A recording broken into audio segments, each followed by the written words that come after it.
warahmatullahi wabarakatuh. Perkenalkan, nama saya Bella Kusumawardani, NIM 190210205096. Saya di sini akan menjelaskan tentang hakikat sumber belajar. Hakikat sumber belajar menurut Abdul Majid dalam bukunya yang berjudul Perencanaan Pembelajaran Sumber Belajar adalah segala tempat di lingkungan sekitar yang meliputi benda atau orang yang dapat mengandung atau memberikan informasi serta dapat digunakan oleh para peserta didik untuk melakukan perubahan tingkah laku. Belajar pada hakikatnya merupakan perubahan tingkah laku menuju arah yang lebih baik dengan tujuan tertentu yang dapat dirumuskan sebelumnya. Dapat disimpulkan bahwa sumber belajar adalah segala sesuatu yang dapat memberikan informasi serta dapat digunakan peserta didik untuk sebagai sarana untuk melakukan perubahan tingkah laku. Selanjutnya saya akan menjelaskan tentang pengertian sumber belajar. Sumber belajar adalah segala sesuatu yang terdapat di lingkungan sekitar anak yang dapat dipergunakan atau dimanfaatkan untuk membantu pemahaman anak dalam proses belajar mengajar. Istilah sumber dan media dalam pembelajaran tidak dapat dipisahkan karena keduanya menunjuk pada satu objek yang serupa. Jika satu objek tidak digunakan atau tidak difungsikan, itu disebut dengan media, sedangkan bendanya sendiri disebut sumber belajar. Secara umum, dapat dilihat dari sisi pengembangannya. Sumber belajar dapat dibedakan menjadi dua, yaitu sumber belajar yang dirancang untuk pembelajaran dan sumber belajar yang dapat dimanfaatkan untuk pembelajaran. Sumber belajar yang dirancang adalah sumber belajar yang secara sengaja didesain untuk kepentingan mencapai tujuan pembelajaran.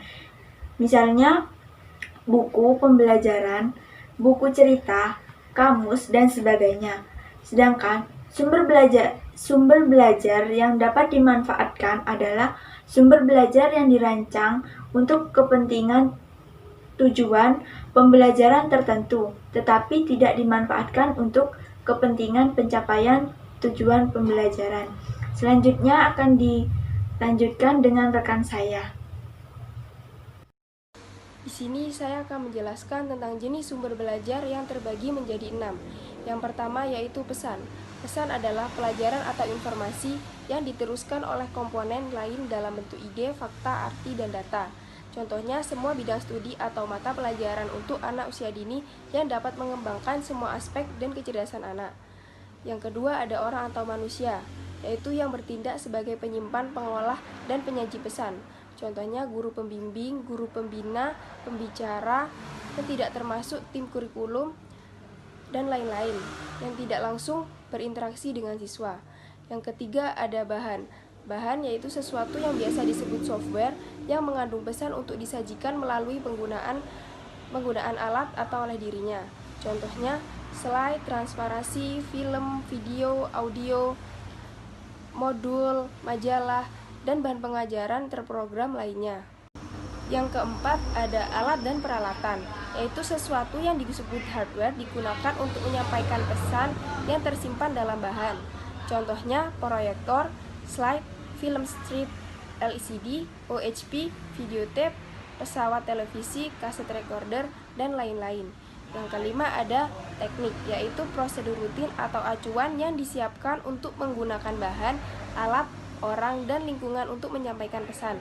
Contohnya pengajaran terprogram belajar mandiri, simulasi, tanya jawab, kuliah ceramah, active learning, master learning, discovery learning, joyful learning, adaptive learning, dan lain-lain. Yang keenam ada lingkungan, yaitu situasi sekitar di mana pesan dapat diterima. Contohnya lingkungan pikir, gedung sekolah, laboratorium, dan perpustakaan. Hal peran sumber belajar dalam pembelajaran. Yang pertama adalah peran sumber belajar dalam pembelajaran individual. Pola komunikasi dalam belajar individual sangatlah dipengaruhi oleh peran sumber belajar yang dimanfaatkan untuk proses pembelajaran. Yang perlu diperhatikan dalam pembelajaran individual ini adalah peserta didik, sedangkan guru mempunyai peran sebagai penunjang atau fasilitator bagi peserta didik. sehingga peran sumber belajar sangatlah penting dalam pembelajaran individual. Peranan guru dalam interaksi dengan peserta didik lebih banyak sebagai konsultan, pengelola pembelajaran, pengarah, pembimbing, dan penerima hasil kemajuan peserta didik. Yang kedua adalah peran sumber belajar dalam pembelajaran klasikal. Pola komunikasi dalam belajar klasikal ini adalah komunikasi langsung antara guru dengan peserta didik. Hasil dari belajar sangatlah tergantung oleh kualitas guru, karena guru merupakan sumber belajar utama. Dari penjelasan tersebut, bahwa guru harus pandai memilih dan mengkombinasikan metode pembelajaran dengan pembelajaran yang ada. Yang ketiga adalah peran sumber belajar dengan belajar kelompok.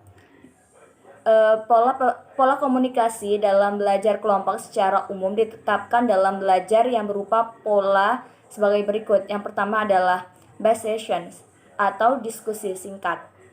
Diskusi singkat adalah kemampuan yang diperoleh peserta didik untuk didiskusikan singkat sambil belajar. Yang kedua adalah diskusi di bawah kontrol guru atau control discussion. Sumber belajarnya antara lain adalah bab dari suatu buku, materi dari program audiovisual, atau masalah dalam praktek laboratorium. Yang ketiga adalah tutorial. Tutorial adalah belajar dengan guru pembimbing. Sumber belajarnya adalah masalah yang ditemui dalam belajar harian dan bentuknya dari suatu bab, topik masalah, dan tujuan instruksional tertentu. Dan yang keempat adalah tim project atau tim proyek. Tim proyek adalah suatu kedekatan kerjasama antara anggota kelompok dengan cara menangani suatu proyek oleh tim. Yang kelima adalah simulasi atau presentasi untuk mengembangkan keadaan yang sesungguhnya. Yang keenam adalah micro-teaching atau proyek pembelajaran yang direkam dengan video. Dan yang terakhir adalah self-help group atau kelompok swamandiri.